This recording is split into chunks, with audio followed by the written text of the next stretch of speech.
Ustaad Bhagat Singh dialogues political సర్కిల్లో తీవ్ర రచ్చ రాజేస్తున్నాయి. పవన్ కళ్యాణ్ గ్లాస్ చూపిస్తూ చెప్పిన డైలాగ్స్ పై కొంతమంది పొలిటికల్ లీడర్స్ తప్పుపడుతున్నారు. ఎన్నికల నియమాలను ఉల్లంఘిస్తూ సినిమాలో ప్రచారం చేసుకుంటున్నారని కామెంట్స్ చేస్తున్నారు. దీనిపై రాష్ట్ర ముఖ్య ఎన్నికల అధికారి ముఖేష్ కుమార్ మీనా స్పందించారు. ఇప్పటి వరకు ఆ మూవీ సీన్స్ తాను చూడలేదని తెలిపారు. ఆ క్లిప్స్ చూశాక ఒకవేళ నిబంధనలకు విరుద్ధంగా ఉంటే చర్యలు తీసుకుంటామని తెలిపారు. అదే పొలిటికల్ పార్టీలు తమ సింబల్స్ ను ప్రచారం చేసుకోవడంలో తప్పు లేదని, కానీ దానికి పర్మిషన్ అవసరమని చెప్పారు ఆయన.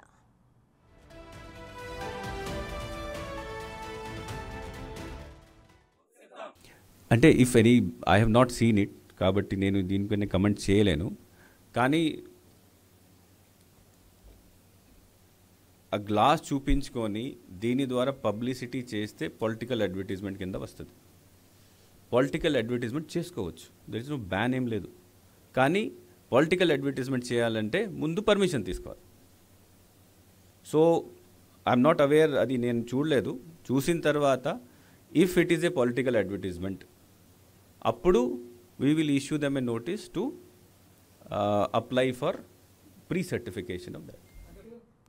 ఎన్నికల నిబంధనలు ఉల్లంఘిస్తే ఎంతటి వారికైనా వదిలిపెట్టే ప్రసక్తే లేదని రాష్ట్ర ముఖ్య ఎన్నికల అధికారి ముఖేష్ కుమార్ మీనా మరోసారి తేల్చి చెప్పారు. ఇప్పటి వరకు 46 మంది వాలంటీర్స్, ఒప్పంద ఉద్యోగులను విధుల నుంచి తొలగించినట్లు తెలిపారు. వాలంటీర్స్ ఎన్నికల విధుల్లో పాల్గొంటే తీవ్ర చర్యలు ఉంటాయని మరోమారు స్పష్టం చేశారాయన. ప్రభుత్వ భవనాలపై నేతల ఫోటోస్, ప్రకటనలు తొలగించామని ఆదేశించామని, ప్రభుత్వ ఉద్యోగులు ప్రజాప్రతినిధులతో కలిసి తిరగకూడదని హెచ్చరించారు. వాలంటీర్స్ తర్వాత contract employees, even regular employees మీద మనకు కంప్లైంట్స్ వస్తున్నాయి.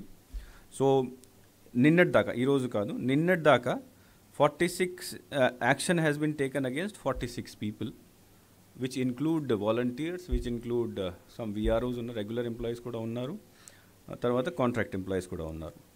సో రెగ్యులర్ ఎంప్లాయీస్ని సస్పెండ్ చేయడం జరిగింది, కాంట్రాక్ట్ ఎంప్లాయీస్ని తర్వాత వాలంటీర్స్ని ఉద్యోగం నుంచి తీసేయడం జరిగింది. తర్వాత కొన్ని కేసెస్లో వాళ్ళ మీద క్రిమినల్ కేసు కూడా పెట్టడం జరిగింది. క్రిమినల్ అంటే లీగల్ కేసు కూడా పెట్టడం జరిగింది.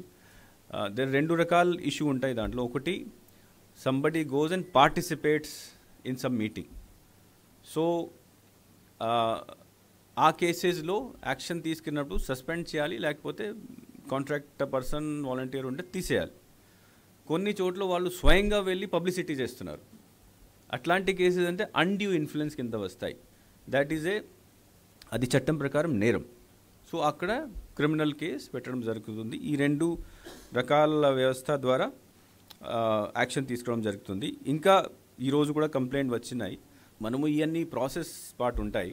ఎంక్వైరీ చేయాలి, నోటీస్ ఇవ్వాలి, నోటీస్ తీసుకొని వాళ్ళ మీద యాక్షన్ తీసుకోవాలి. So as and when the complaint come, the enquiry starts. మొత్తం రాష్ట్రంలో అందరూ చాలా ఇప్పుడు యాక్టివ్గా ఉన్నారు ఈ విషయంలో. Because now it is only election work, MCC period ఉంది,